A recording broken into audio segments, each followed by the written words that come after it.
have scored 16, so it's been rather nip and tuck here since we've begun the second half. The game beginning to get away from the Penmen. Stan Spiro very upset with the officials, and he cannot let that bother him at this point. There's too much time left as they get yet another foul. That one called again on number 30, Joe Bradley. He's had 2 quick fouls. Team foul number 5. So one more, and Gannon will be in the bonus shooting situation. Gannon has 4 scorers in double figures tonight. The Penmen only have Woods in double figures. John Bowen with the shot attempt, and he is fouled. That is foul number 6, so John Bowen will go to the line for the Gannon Knights. And he's fouled by Walker as he was going inside, and they're in that man-to-man defense, so you're putting a lot of pressure on everybody. He got him with the body, very obvious on the replay there. Thanks to our guys in the truck for doing a good job on these slow-motion replays for us tonight. As the Warren native stands tall at the charity stripe.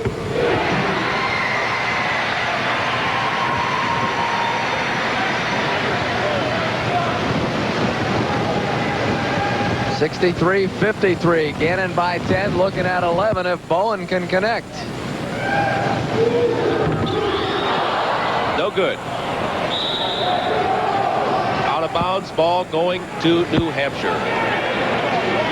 So Gannon stays up by 10 as we've got 9:39 remaining in the ball game. Baez with the ball, controlling it. Gannon also employing a man-to-man matchup defense. 9:27 left in the ball game. Cleveland Woods looking inside. Turnover, Mitchell Smith. There's John Bowen. He is fouled. Baez trying desperately to go after the ball, but there was no way he could get around John Bowen without fouling him. And so Bowen will once again go to the free throw line. Coach Stan Spiro very disgusted, but Baez did get him with the body. I don't think there was any question on that. Baez was extremely upset, but he was going for the ball and blocked off John Bowen with the body. 63-53. 64-53. Very important to make the front end of the 1-and-1. That puts Gannon up by 11. Bowen, a very smooth shooter from the foul line. Second shot is up, and it's off the back of the rim. Mitch Smith with the big offensive board. Mo Jamison now trying to get the play going as the fans come to life once again. Haven't had a lot to cheer about in the second half. Turnover. Cleveland Woods makes the shot. 64-55. Gannon still with the lead as we look at the replay, and Woods goes up with a shot. And the official was there and saw it as you did. Gannon ball. Runsky misses. Mo Jamison. Like taking candy from a baby. Mitch Smith coming up with that one. Runsky looks back out to McDougal. McDougal faking, and he is called for the travel. McDougal not happy with himself. Those kind of mistakes are the kind you need to avoid in tournament play, especially when you're into the quarterfinals looking to go to the Final Four. Don't see McDougal do that very often, Mike. All right, the Penmen having a chance here to cut the Gannon lead. Cleveland Woods has the ball stripped by Smith. Mo Jamison comes up with it. Jamison to Smith. Up and in. And he's fouled. That's what you call teamwork, John. Here's the replay. As Mitchell Smith up and in. And we have a timeout called by New Hampshire. We'll be back after this commercial break. Here on Jet TV, Mitchell Smith at the line. Mitch has 14 points so far in the night, Mike. This will make it still 14 as he misses the free throw. 66-55 with 8:09 left in the second half and in the ball game. Mike Runsky controlling the rebound.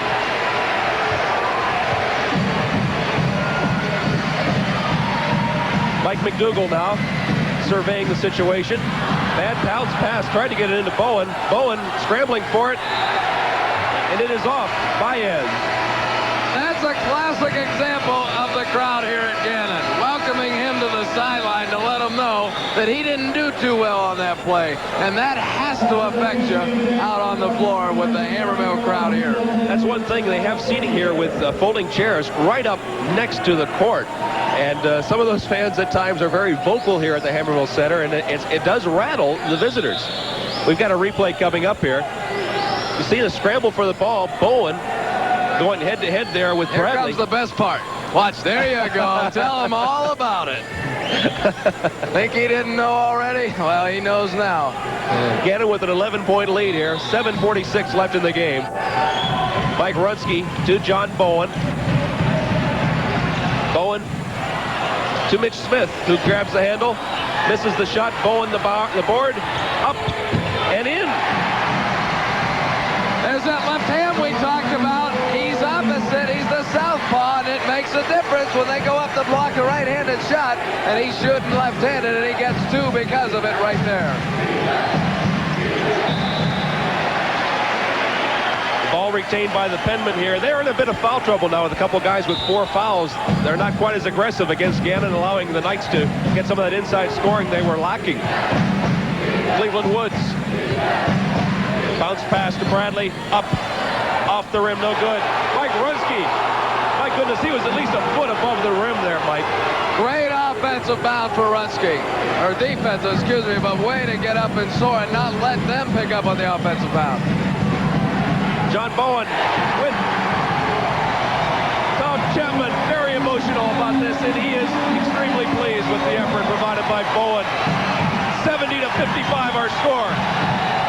Trying a three-pointer. Cleveland Woods does make it. They call it a 2-point attempt, not a three-pointer.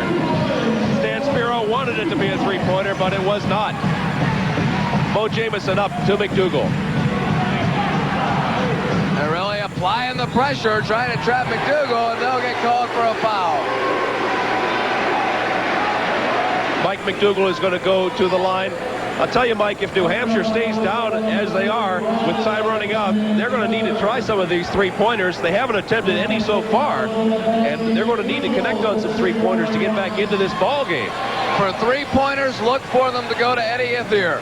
Ithier is their man from three-point land, as he was averaging 2 3-pointers a game, and they averaged 3 3-pointers as a team per game. First shot is good by Mike McDougal, the New Jersey native who transferred to Gannon from a junior college program in New Jersey. A senior, hoping that this will indeed not be his last game, and it doesn't look like it will be, because if the Knights do hold on to this lead, they'll be going to Springfield next week. Rebound by Bradley after the missed second shot. Ithier bringing it up for New Hampshire. Over to the wing, Kurt Jackson, no good. Rebound controlled here by Ithier. Ithier with the 2 points. 71-59 now our score. Clock counting at 6 minutes left in the game. Still a lot of time. So Gannon will keep pushing it, but a big steal. Cleveland Woods up to Ithier, and he can't handle it. Mike McDougal off to Jamison as the Gannon Knights move it up. Oh, look at this. Oh! It's showtime for Mike Runsky. In case they didn't welcome you to the Hammermill Center, there's one to send home via the slam dunk. Cleveland Woods with 2. 73-61. The Knights with a 12-point lead. 5:25 left in the game. A whistle called and a foul. Who will it be on? That's a going against the freshman, John. Is that Middleton? Middleton again. That is his 5th foul, I believe. This will be for Middleton the 9th time this year he has fouled out of a ball game. Middleton has fouled out of the game. Kurt Jackson also taking a seat on the bench. Here comes Middleton. Baez in the lineup now, along with number 22, Leon Barreto. That's got to be a big plus for Gannon. Middleton, the freshman, He's a player they need to have in there. Middleton leaves the game with 6 points. Not very effective offensively. Got into foul trouble early, and now with 5:21 remaining in the game, he's going to sit the remainder of the evening. Mike McDougal uses the rim, 74-61. One thing I've noticed about Mike McDougal once Gannon got into the tournament is he doesn't taunt like he does all year. You'll notice in a lot of the local rivalry games and conference games, he is quite a taunter, taunting other members of other clubs, but he hasn't done that much here tonight. Makes the second one, 75-61 our score. Shot by Baez from three-point land is good.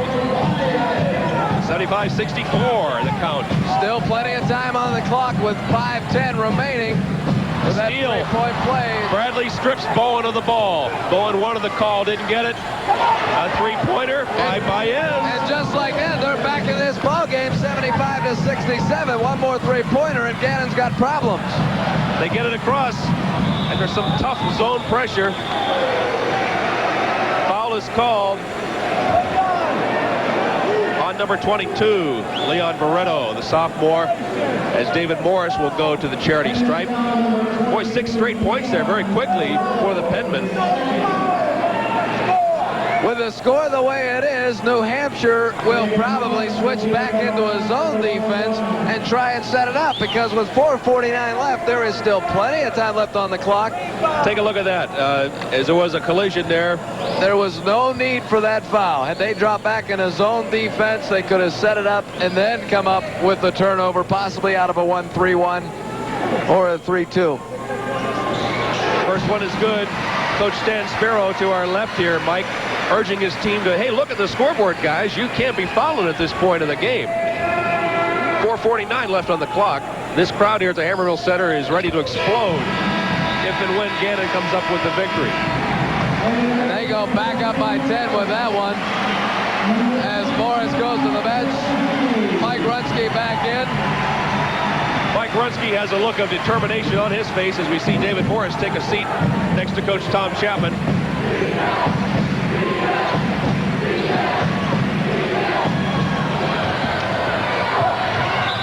You can hear the chant defense. Ball still remains New Hampshire ball after Mitch Smith touched it last. Runsky in midair on that one thought about knocking it off the cylinder, but then realized it wasn't worth giving 2 points away. All right. Will they try another three-pointer? Cleveland Woods in 2-point range, missing on the shot, but he is fouled. Number 55, John Bowen. That is Bowen's first personal in the ball game. 5th team foul on the Gannon Knights. Woods is going to shoot 2 shots from the free throw line.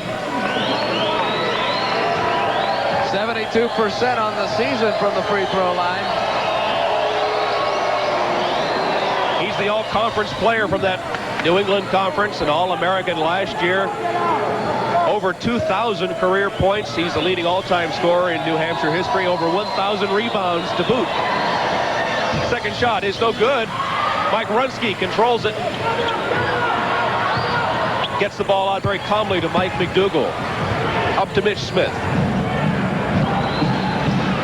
Time a big factor now. Getting close to 4 minutes left. Mitchell Smith taking the shot. No good. Cleveland Woods with the rebound. 77-68. Gannon with the lead. 4:03 remaining in the ball game. Oh my goodness, a quick foul on John Bowen again. That's his second foul. Reached around, got him on the head. Shanghai Matthews now back into the game. He'll replace John Bowen. We've got a replay on that, and you just see that Bowen very unhappy with himself. He knew he had a needless foul in that point. Tom Chapman's upset with Mitch Smith also for not using the clock. They want to run the clock down a little bit, not take the shot so quickly. 3-point attempt by Bradley is no good. Gannon now will try to work down that clock, I would imagine here, Mike. Interesting situation. John Bowen back at the scorer's table. He could be coming back in if they get an offensive break here to come into the contest. And And we see another foul on 22. Leon Barreto. Barreto's third personal of the game.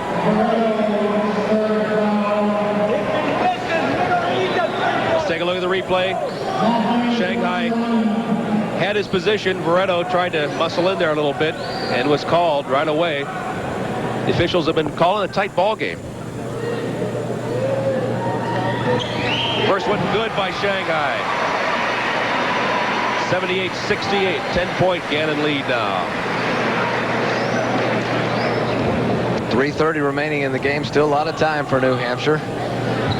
Coach Dan Spiro looking on as Shanghai makes the second one. He told his players, hey guys, now we got to make some three-pointers.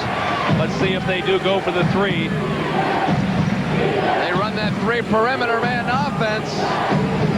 And they're going to look for Ithier to take the shot. It's either going to be Ithier or Woods.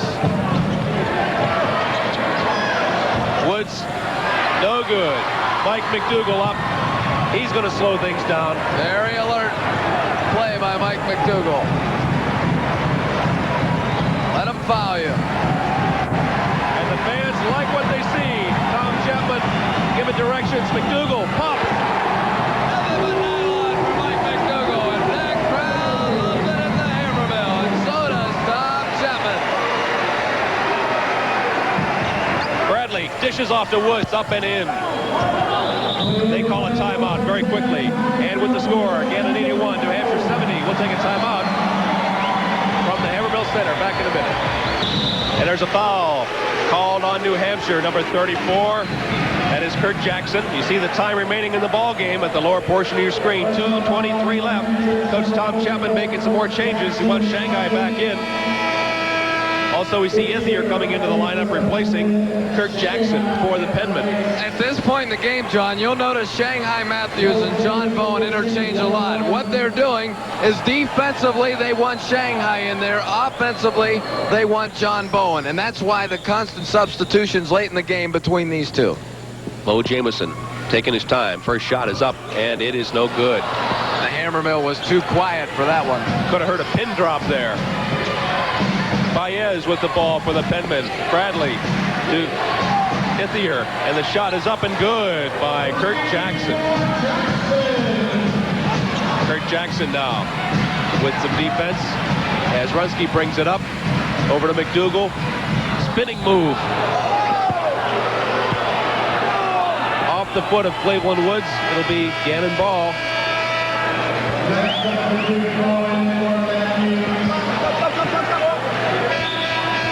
81-73. Gannon leads. A minute 59 remaining in the game, and time is becoming a factor in this one right now. As New Hampshire. Mike McDougal wanted the foul. It didn't happen. Gannon has the ball, however. And we have another foul, this time called on Joe Bradley. Joe Bradley with the foul. Wholesale substitutions here for the Penman. Coach Stan Spiro has been changing the lineup quite often here at every stoppage of play. We have Ithier back in the ball game for them. I tell you what he's doing, John. He's going with a guard lineup. He's got to get the outside shooters, people that can get the three-pointers for him, because that's their only hope at this point, down 81-73, especially if Bowen can connect here. Bradley with 4 fouls for New Hampshire. Bowen missing the shot. Cleveland Woods bringing the ball up. They still want to be in this game. They still want to go to Springfield. Not ready to give up. You see Ithier with the jumper from three-point range. It's good. 81-76 our score. Gannon a 5-point lead. Ithier is their best three-point shooter, and now they're going to start sending the Knights to the free throw line. Foul there on Jackson. There's the Bowen-Shanghai substitution we talked about. Talk about your drama. 1:39 left here. Gannon leading 81-76. Mo Jamison, normally a very good free throw shooter. In fact, he was a key to the victory over Millersville in the East Regional Final last week. All right, he connects. Gannon had missed the last 2 1-and-1 situations. Mo Jamison shoots 78% from the free throw line. There's only one player that does it better for Gannon, and it's Shanghai Matthews. at 79%. Jamison taking his time again as we are live from the Hammermill Center. It's good. You know, if you're going to send them to the free throw line, the wrong thing to do is to send the second best free throw shooter there. They've got to become a little bit smarter on who they're going to foul. 83-76 our score. Down to a minute and a half. Three-point attempt by Ithier, no good. Matthews with the board, and we have a foul called on number 30, Joe Bradley. That, I believe, is his fifth.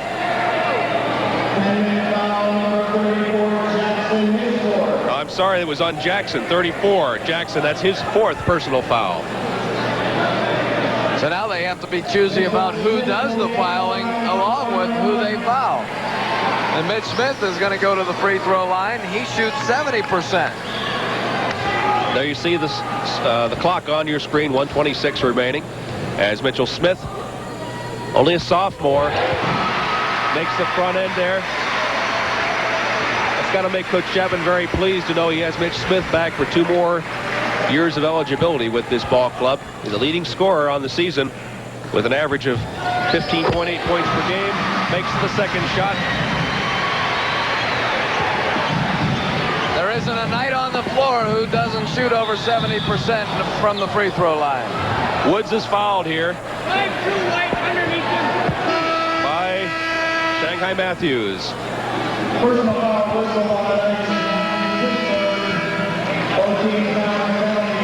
1:19 left. We hope you're enjoying this live action on WJET and WETG, Erie, Pennsylvania. Coach Tom Chapman urging his players to make sure and box out. Can't afford to give up the ball in this situation. First shot is no good. That hurts New Hampshire. Woods with 30. Go ahead, Mike. Very key free throws for New Hampshire, and he doesn't connect on the first one. Cleveland Woods with 31 points, make it 32 points in the ball game. He's had 14 of 24 from the field. Pressure applied, full court again. Mo Jamison gets it up to Matthews. To Smith. Into Bowen. Shot is no good. Brunsky tried for the tip in, but didn't connect. Baez. No way, not even Long close. pass. Mike McDougall. Yes, it is good. 87-77. Under a minute left in the game, folks. And the Knights are on the way to Springfield. Hammermill is going to go crazy. They give that shot to Baez. Let him have it. Timeout called by New Hampshire. With that timeout, the score 87-79. Gannon in front will take this timeout. New Hampshire, as Mike McDougall was the person who was fouled as the pass was made inbounds. So Mike McDougall goes to the line with 43 seconds left in the contest. Gannon leading 87-79. The official's a bit worried that the timer can't hear the whistle because of all the crowd noise. It's just unbelievable. We hope you can hear us all right at home because the people are screaming their lungs out behind us. Well, it's deservedly so. It's been 12 years since Gannon has played in a quarterfinal game, and it looks like they're going to be going to the Final Four as they are up 88-79. No Gannon team has ever made it to the Final Four. This would be a history-making event if they can pull it off tonight. Looks like they're going to be able to do so. 89-79, a 10-point lead, 43 seconds left. Mike Gallagher will get in position here shortly for a possible interview after the ball game. Mike Runsky with the rebound. Mo Jamison brings it up, and he is fouled. He will go to the line. Mo Jamison really the hero in the Millersville game at the very end as he made his foul shots. We have a timeout. 10-point Gannon lead. And we'll be back in a minute.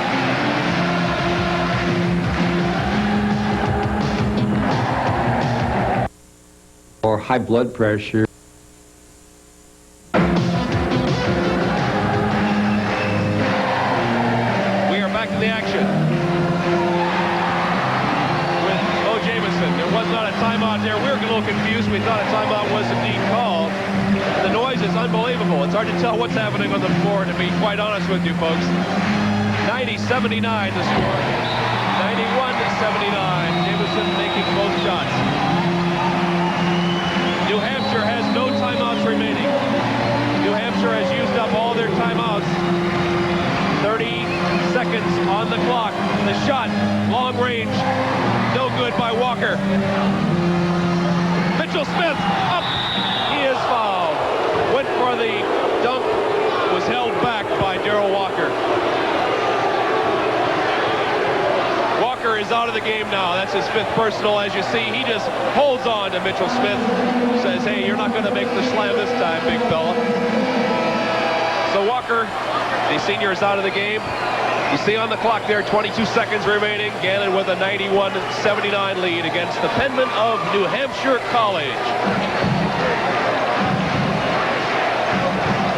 Gannon Knights hoping to advance, of course, tonight to semifinal action in Springfield, Massachusetts. That semifinal game will take place next Friday night.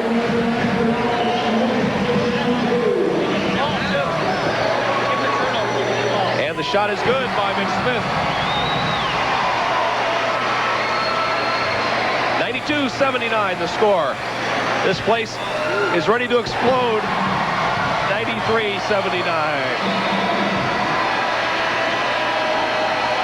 Coach Tom Chapman and the Gannon Knights are well on their way to Springfield.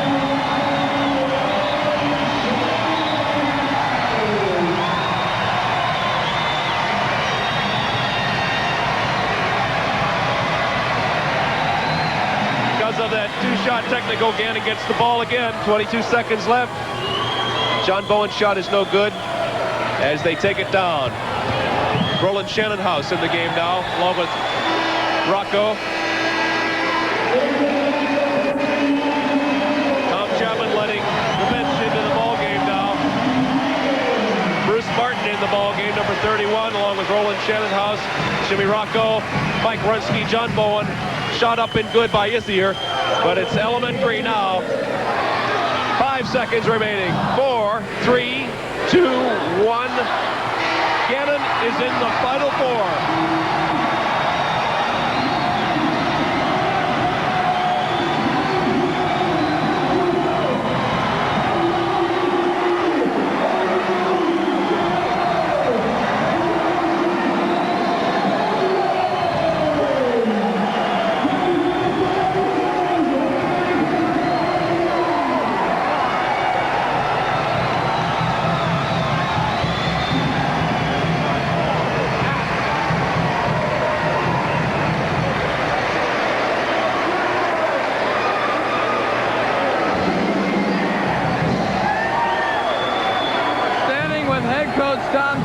First of all, congratulations, and how does it feel? Sometimes God holds you in his hand, Mike, and tonight he held us in ours, and all these people here made the difference. What do you think about the way your team played as a whole? There was one spot in the first half when they let them get a 12-point run. Did that really concern you? Yeah, but I think any time you're in a championship fight, both teams are going to land punches, and that's what happened. Was there any key players individually that stuck out for your club tonight? Everyone played with their heart, and we played a great game. I'm too emotionally choked up to name anybody. How does it feel to be going to Springfield as part of the Final Four?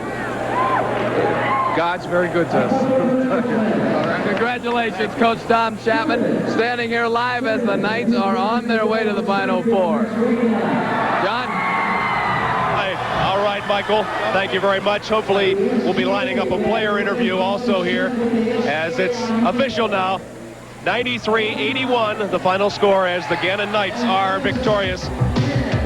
Hope you're enjoying the action. We'll be back in a minute. Hypertension or high blood pressure is one of the leading causes of death in the United States today.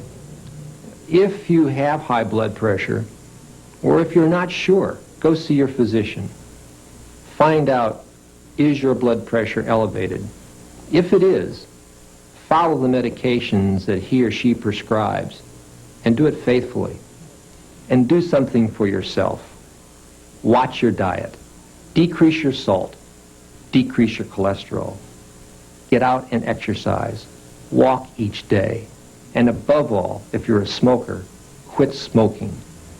If you take care of yourself and you take the medications that are prescribed for you, you'll reduce that threat of hypertension, and you'll live longer, and the quality of your life will be ever so much better. A message from the Rehabilitation Center at St. Vincent. There's a springtime place to shop. Mill Creek Mall's for me. A very special place to shop. Set my spirit free. Mill Creek Mall's a place. Feel like you to feel like me. Mill Creek Mall's a place. Mill Creek Mall's a place. The only place for me.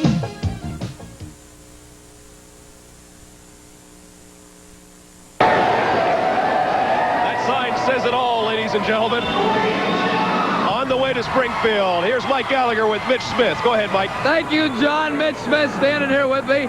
Mitch, you have to be happy going to Springfield next week. Oh, we're definitely happy. We've worked hard all season for this, and we just love the support from the fans and the community. We'll see you all in Springfield next week. Why did you think the game went tonight? They tried taking you out of it, but they weren't that effective. Right, I just had to use my head and make my good judgments. I just tried to get it to the big men down low early in the part of the game. Then the outside shots just came, and then we went from there. Did the game go like you had expected it would? Did you think you'd win by this large a margin? No, we didn't think we would win by this large of a margin. We just went out there and our adrenaline was flowing and our shots just dropped when we needed them, and it was just a great effort from everyone. You think there's any way they can move the Hammermill Center to Springfield? I hope so, to get all the fans over there and just support us. I just love it, and I'd like to thank all the fans for the support this year. Congratulations, Mitch Smith, on your way to the Final Four. Let's go back to John Evans. John? Thank you very much, Mike Gallagher. There you see the fans on the floor here at the Hammermill Center.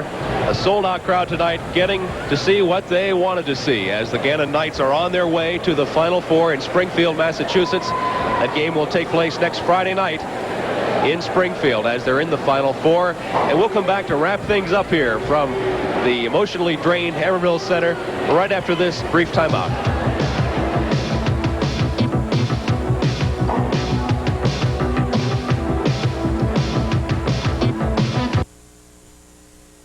First love, first sight, first car, just right. These are the times you share with those who care. First home, first night, first dreams, delight. Times like these have become more memories. Times of laughing, times of weeping. Treasure all the times you're keeping while we're here keeping you first.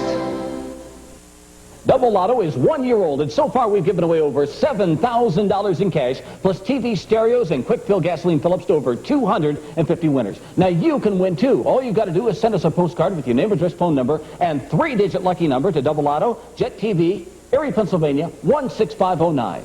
Every Monday through Saturday night at 7, we'll have the daily number live. If your lucky number matches, you win. Celebrate our first birthday and play Double Lotto on TV 24.